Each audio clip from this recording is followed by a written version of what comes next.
بسم الله الرحمن الرحيم. السلام عليكم ورحمة الله وبركاته. دوريا شيء قيمة قدرت مدنو كسر دوادا ورئيسي أنا الله يلم دونه عبد ناصر محمد الجامع الكدير وكمدة سياسيين نا مدة كحو رئيسي دجاجة جبلان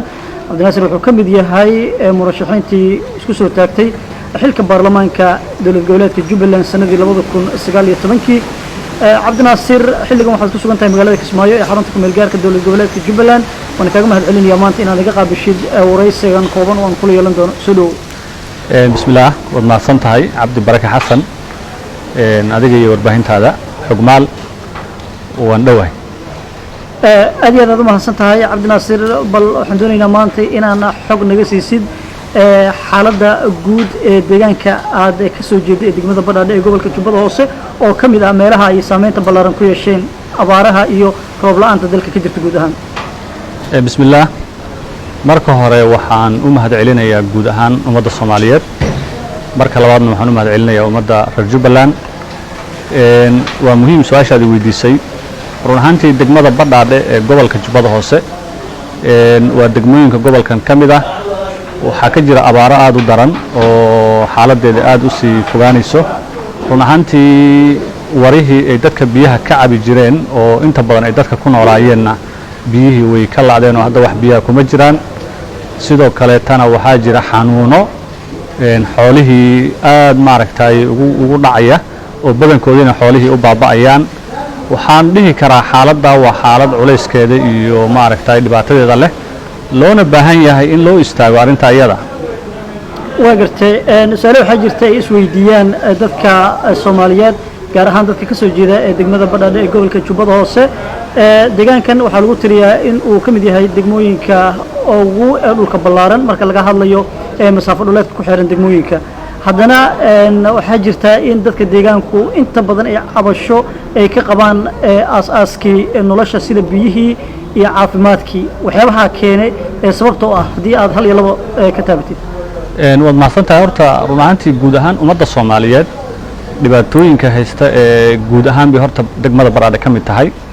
waxaan rajeynayaa degmadaas muddooyin fara badan bay soo martay xaalado maaragtay hadda ka sheekeynteeda micno badan aysan sameeyeen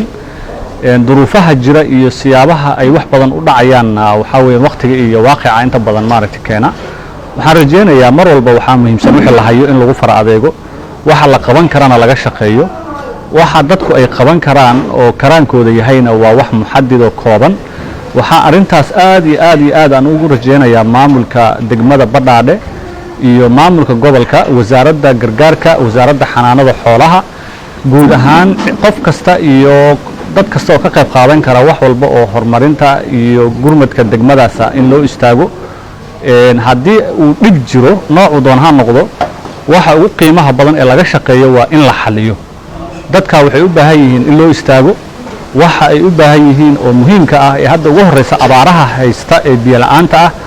oo xoolihii ay la'aanayaan in gargaar degdeg loo muujiyaan ku baaqaya insha Allah waa gartay waxaad ka dhawaajisay in xaalado bini'aadanimo ay deegaanka ka jiraan sida biyo la'aan iyo in isku soo guurba ay deegaanka uu ka jiro ilaa hadda wax la qabta ma jiraan run ahaantii waxaan rajeynayaa dad isxilqaamayaal ah oo degmadii Badhaadhe ka soo jeeda ayaa wada dadaalo inkastuuna ku filnaan karin oo loo baahan yahay gacan ka ballaaran inta laakiin waan ku amaanayaa dadka isku xilqaamay ee hawsha wada dhalinyarada u badan aqoonyahanka degmada ah odayaasha dhammaan qof kasta oo muxsina waxaan ugu baaqi lahaa oo degmada ka soo jeeda inuu kaalintiisa qaato oo mas'uuliyadda meelna ma dhacaysa qof walba uu wuxuu ka geysan karo mas'uuliyadda inuu qaataan ugu baaqaya oo aan ka shaqeynayna oo habeen iyo maalin u taaganahay si degmadaas xuquuqdeeda baahiyaheeda arrimaheeda dhan ba maaragtay looga shaqeeyo waa gartay marka ma jira meelo aad carbaabi kartid oo aad farta ku fiiqi kartid xilligan inay ka jiraan xaaladaha aad ka sheekaysay run ahaantii deegaanka waa deegaan ballaaran 360 kilomitir iyo deegaanka ka kooban yahay waa dhul xeebeedna uu leeyahay dhul bari ahna uu leeyahay oo daaqsin ballaarana run ahaantii duruufaha keenaya in waxba halaabaan oo koow ka tahay dhulka masaafada oo aad u ballaaran iyo jidadkii oon furnayn iyo meelaha qaarkood oo ayna saamixin in laga gurmado yaa waxay qayb ka noqotay in abaartu sii ballaarato haddaan su'aashaada u soo laabto deegaanada hadda kulbiyow iyo inta ku xeeran oo baadiyaha u badan warihii iyo meelihii ay dadku biyaha ka cabayeen dhammaan way istaageen oo wax biyaha hadda gacan kuma hayaan sida jilaa iyo dhulkaas dhanna dadku abaaray aad ugu dareemayaan soonaan hadda dalaayadii aaga ku dhowna wax yar oo aan badnayn baa warihii ku jira haddii aynan gurmad helinna waxaa iman doonta in halkaa la isugu yimaado oo intaana ay dhammaadaan kadibna dadka xaaladooda ay si kala noqoto waxaan alla weydiisanaynaa in maaragtay roob maaragtay uu noo siiyo dadkana isku tashadaan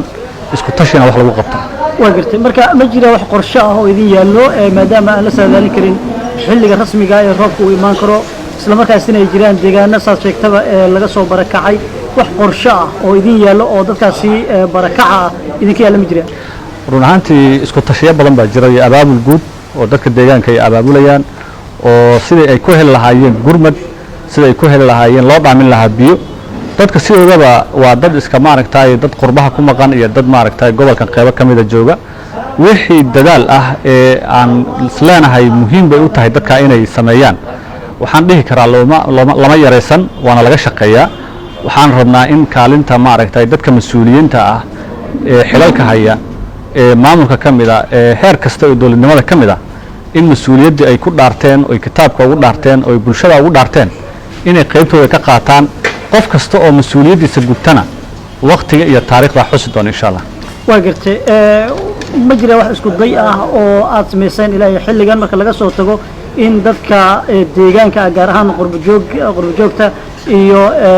waxgaradka kale deegaanka marka laga soo tago ma jira isku day kale oo dawladdii Jubbaland oo ka tirsaneedeen ama deegaanka boostagayay lala wadaagay in xaaladdan ay ka jirto deegaanka run ahaantii halka dib baan ugu laabanayaa annagu hadda mas-uuliyiintii dawladda ma nihin dadka degmada u dhashay ee xuquuqda degmada u hadlayaan ka mid nahay waan ku baaqaynaa in mas-uuliyadda ay qaataan hadda marka biyaha iyo laga hadlayo iyo xanuunada xoolaha ku dhacay wasaaradda ay quseynaysaa jira wasaaradda gargaarka run ahaantii wasiir cabdiraxmaan waxaan rajeynaya inuu kaalin ka qayb qaadan doono waxaa jirta wasaaradda biyaha iyo tamarta oo meelaha ay fursadda u heli karta ka shaqayn karto oo wasiir baraki uu ka mid yahay sidoo kale waxaa jira maamulka gobolka maamulka degmada oo mas-uuliyadda koowaad ay ku dhacayso waxaa kaloo jira wasaaradda xanaanada xoolaha oo daawooyin iyo waxyaabo fara badan ka qayb qaadan karta heerka ay awooddoodu gaarsiisan tahay anigu hadda kama hadlayo laakiin waxaan ugu baaqayaa inay qayb ka qaataan arrintaa mas-uuliyaddana ay maaragtay yeeshaan oy dadka deegaanka dad u dhaqdhaqaaqay leeyihiin bulshada oo maaragtay degmada arrinteeda ka hadla oo ka shaqeeya oo haddaba gacanta ku haya in arrintaa aan loo maaragtay si wada jiro looga wada shaqeeyo oo maaragtay dawladdina mas-uuliyaddeeda ay qaadataan aada ugu baaqi lahaa insha allah way aad u mahadsan tahay waxaan rabaa inaan wax kaa weydiiyo waxaad ka mid ahayd siyaasiyiintii hanka siyaasadeed ka lahaa deegaanada Jubbaland gaar ahaan kuraasta degmada Baradhe ee lagu matalo ee dawliga ah waxaan xasuustaa in sanadii 2019kii aad ka mid ahayd murashaxiintii loolanka adag u soo galay naxanashada kuraastaasi mid ka mid ah hanka siyaasadeed halku ku dambeeyay run ahaantii horta waxaa weeyaan maalimaha way isbedbedelayaan waqtigana wuu socdaa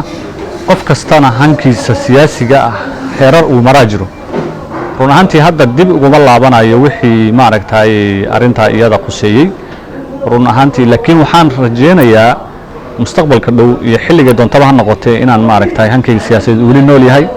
welina aan rajeynayo inaan dadkaygii iyo deegaankayga iyo ummadda Soomaaliyeedba inaan anfici doono